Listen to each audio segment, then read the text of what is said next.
Olá!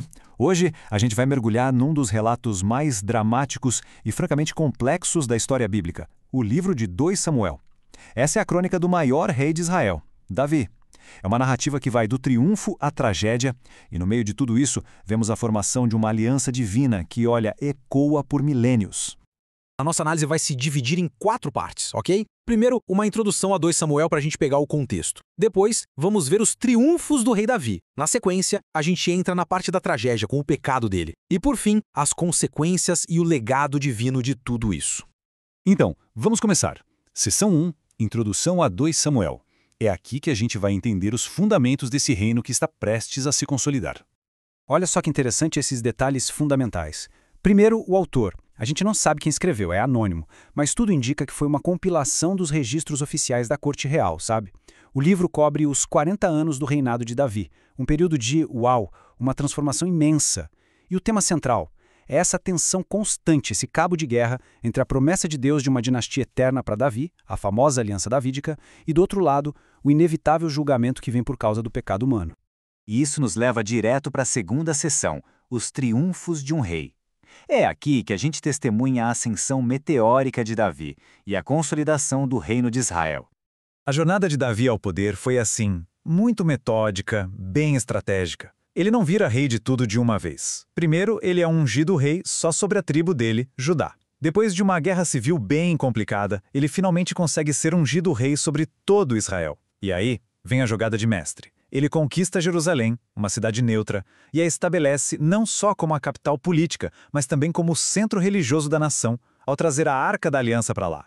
Uma manobra simplesmente brilhante. E é bem aí, no auge do seu poder, que Davi recebe o que se torna a base, a pedra fundamental de todo o seu reinado, a Aliança Davídica. Quem entrega a mensagem é o profeta Natã. E que mensagem! É uma promessa incondicional de Deus de que a linhagem de Davi e o seu trono seriam eternos. Isso é gigantesco. Essa promessa vai moldar todo o resto da narrativa bíblica. E com essa promessa divina, o reino simplesmente explode. As vitórias militares de Davi são uma atrás da outra. É impressionante. Ele subjuga inimigos históricos, como os filisteus, e estende as fronteiras de Israel, transformando o que eram um conjunto de tribos numa verdadeira potência regional. É o ápice absoluto do poder e da glória de Israel.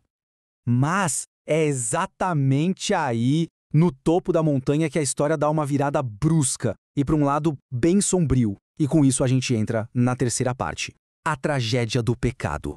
O ponto de inflexão de todo o reinado. Aí a gente para e pensa, né? O que é que poderia abalar um reino tão forte, tão bem estabelecido? Um reino que tinha a bênção de Deus, liderado por um rei vitorioso, o que poderia dar errado? A resposta é chocante. O perigo não veio de um inimigo externo, veio de dentro do coração do próprio rei. O ponto de virada está todo ali, nos capítulos 11 e 12. Enquanto os exércitos estão em batalha, Davi fica em Jerusalém. E é nesse ócio que ele comete adultério com Batseba. Para encobrir seu pecado, ele vai mais fundo e orquestra a morte do marido dela, Urias, um de seus soldados mais leais. É uma traição em todos os níveis. E a cena da confrontação, nossa, é uma das mais poderosas da literatura. O profeta Natã vai até Davi e conta uma parábola sobre um homem rico que rouba a única ovelhinha de um homem pobre. Quando Davi, indignado, exige justiça, Natã aponta diretamente para ele e declara: "Esse homem é você." A negação se torna impossível. Davi se arrepende sim, mas as consequências são inevitáveis e severas. A profecia de Natã vai definir o resto da vida de Davi. A espada, a violência e o conflito nunca mais sairão da sua família. Isso nos joga direto na nossa última sessão, que vai explorar justamente essas consequências e o legado divino. Aqui a gente vê a graça e a justiça de Deus em um conflito dramático.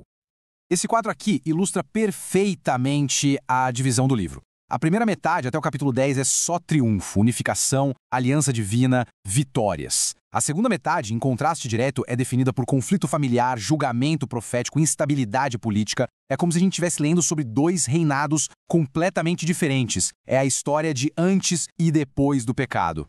E a profecia de Natã se cumpre de forma devastadora, passo a passo. A criança do adultério morre. O filho de Davi, Amnon, comete incesto, o que leva a uma vingança sangrenta. Seu outro filho, Absalão, lidera uma rebelião que força o próprio Davi a fugir da capital. Mesmo depois da morte de Absalão, a instabilidade continua. A espada, de fato, não se afasta da sua casa. Perto do fim da vida, Davi comete mais um erro grave.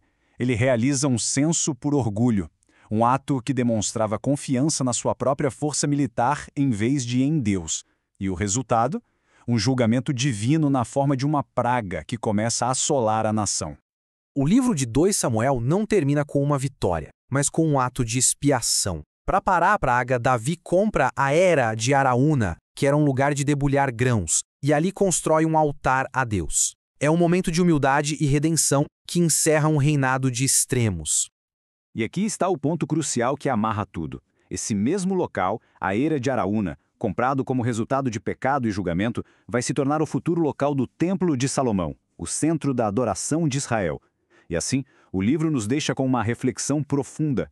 Como é que o último ato de um rei falho, em um local de julgamento, se transforma na fundação para o futuro mais sagrado de uma nação? Essa é a essência da tensão entre o pecado humano e a soberania divina que define todo o legado de Davi.